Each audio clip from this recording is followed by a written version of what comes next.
Murder in the morning from the Hidden Killers podcast. The Gilgo Beach murders. The investigation continues. A significant search operation underway now in a wooded area off the Long Island Expressway in Manorville as part of the ongoing investigation into the notorious Gilgo Beach murders. According to law enforcement sources, search began early last week and continued for several days, involving multiple police agencies, Suffolk County Police, New York Police Department, New York State Police, all collaborating in this extensive search with assistance from the NYPD Emergency Service Unit Canines.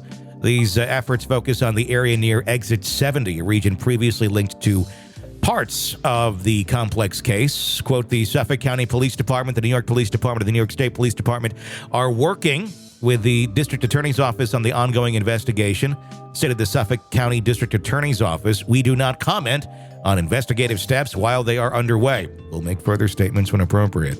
The renowned search, of course, comes after Rex Heuermann was charged with the murders of 4 women whose bodies were discovered near Gilgo Beach more than a decade ago. The women known as the Gilgo Four include Melissa Barthelemy, Megan Waterman, Maureen Brainerd Barnes, and Amber Costello. Despite Heuermann's not guilty plea, the investigation is still seeking to determine if he can be connected to additional victims found in the area.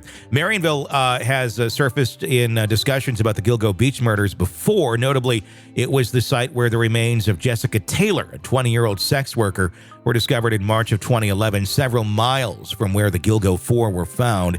Taylor's other remains have not been found in the same area, that had been found, rather, in the same area in July of 2003. Similarly, the remains of Valerie Mack, a 24-year-old escort, were located about a mile and a half east of Taylor's remains in April of 2011, and partial remains also discovered in Manorville back in September of 2000. Authorities have hinted at possible connections between the remains of Taylor and Mack, though no charges have been filed in relation to their deaths yet. The current search may be an effort to find further evidence that could link the cases to uncover new clues in the chilling series of unsolved crimes. It's good they got the dogs in there, because at this point, it can't be easy to, come across bodies or much evidence. I mean, think of all of the storms and weather and everything that has come through over the last, decade and a half, or 2 decades, really. Yeah. That's going to be all, washed away, gone. I mean, we've had hurricanes, we've had horrible shit that's washed through all those areas. So I think that's why they probably chose those areas too, to put the bodies, knowing that Mother Nature at some point in time is going to take away the evidence. Yeah, it almost seems very strategic where these bodies were put. Like Mother Nature could have intervened somehow so that they weren't found right away. Mm-hmm. And to me, that seems like somebody fairly smart might have done this. Yeah. Someone who knew what they were doing and had an idea of how to get rid of the evidence, and then maybe, not investigate much at all. Like, I don't know, Chief Burke, but he's not been connected with these murders yet. But I don't know. He was running in the same circles as Rex Heuermann. You got to wonder a little bit about how Rex got away with it for as long as he did, why there was no investigative work going on, and was this kind of a ring of people that, they kind of had their way of disposing of things so nobody would be the wiser or look into it much further. And then, of course, what happened to Burke getting busted with all of his weird shit. So I don't know. I think that there's a possibility there. I don't think that that chapter is done quite yet. Yeah, and that's the whole thing is really creepy. Let's ignore the fact that there was hair on the bodies that came from his wife. Let's just ignore that fact. He strikes me as a very creepy individual. The things that they found in his home, mm-hmm. and he's that tight with the police. Something about that just doesn't feel right. Exactly. Like, why are you such a creep and you're hanging out with law enforcement? Who's the creep here? Yeah. I think there's more to all of this. And there's plenty of people who don't want those connections made. Yeah. And makes me wonder about his wife, Asa, as well. Why is she not? I don't know. I mean, she's innocent, but I mean, to be with that man for that many years and be completely clueless to all of this stuff, maybe not the murders, but certainly I don't know how you'd be clueless on his sex life, the way that they lived. I just don't buy that she doesn't know anything. I don't. And maybe I'm completely wrong, but that's my opinion.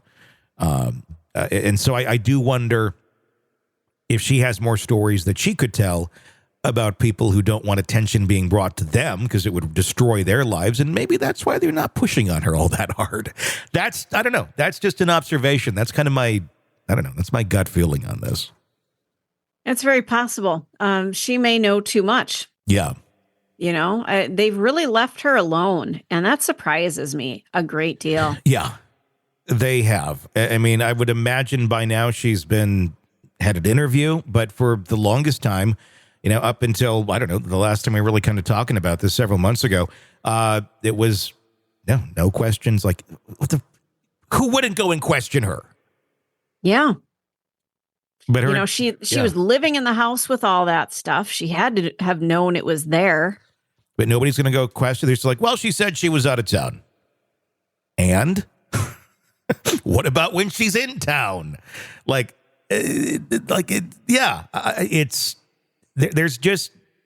too much convenient non-investigating of certain people in this case that would likely know more information, but they're not being touched. And I want to know why. Yeah.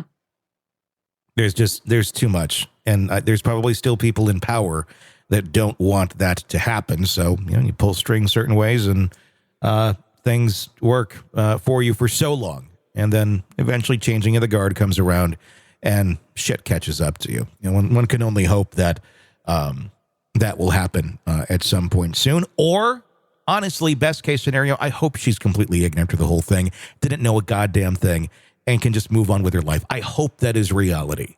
I really do. But my gut doesn't tell me so. Want to listen ad-free? Want advanced access to all of our interviews before anyone else? Become a True Crime Today Premium Plus subscriber on Apple Podcasts. You get every episode commercial-free. So you can binge on true crime until you can binge no more. Search True Crime Today Premium Plus on Apple Podcasts now, or go to our podcast page and sign up now. More of the Hidden Killers podcast next.